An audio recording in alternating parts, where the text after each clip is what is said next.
Pour le groupe Rassemblement National, la parole est à Monsieur Julien Limongi. Pour 2 minutes.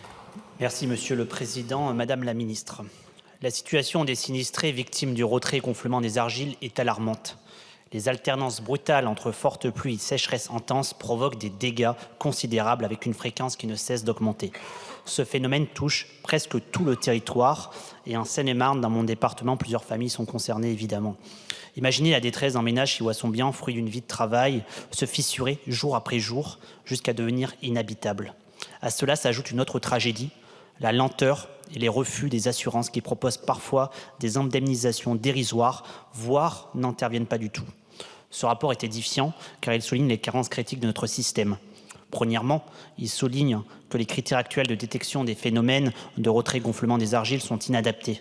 En effet, la simple détection d'un taux d'argile dans le sol ne suffit pas, car la présence d'argile constitue seulement un facteur de prédisposition insuffisant pour déclarer un état de CatNat. Les critères des arrêtés de catastrophes naturelles, notamment pour le reflet-gonflement des argiles, ne sont pas adaptés. À Courtacon, dans la circonscription, la sécheresse de 2023 a provoqué des dommages massifs. Pourtant, en 2024, cette commune n'a pas été reconnue en état de catastrophe naturelle, rendant ainsi les recours des habitants contre leurs assurances impossibles. Cette situation est intenable. Le rapport insiste donc sur la nécessité de revoir en profondeur les critères de reconnaissance en CatNat pour les retraits et gonflements. Ils ne sont d'ailleurs plus adaptés non plus pour les inondations.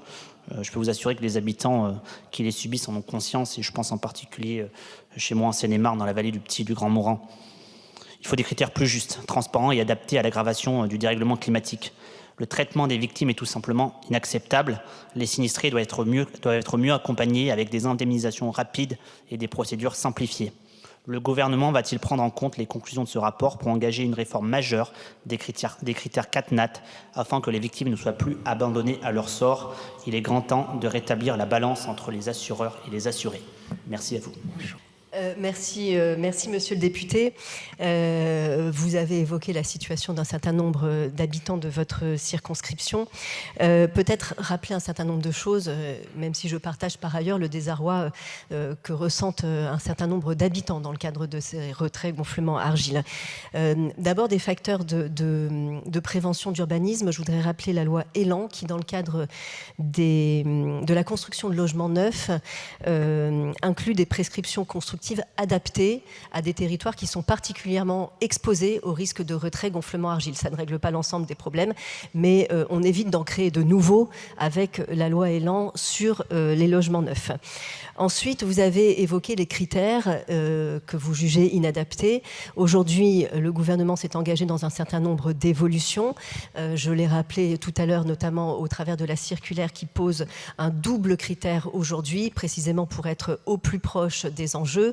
Et puis, des questions qui ont été soulevées aussi par un certain nombre d'entre vous tout à l'heure lors de la discussion générale, pour sortir de critères peut-être parfois trop enfermants.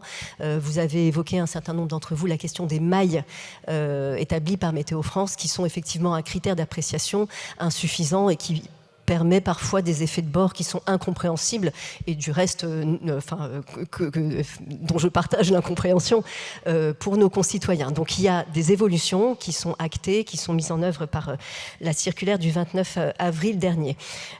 Enfin, concernant les actions que souhaite mettre en œuvre le gouvernement, j'en rappelle quelques-unes. Le gouvernement est mobilisé sur cette question.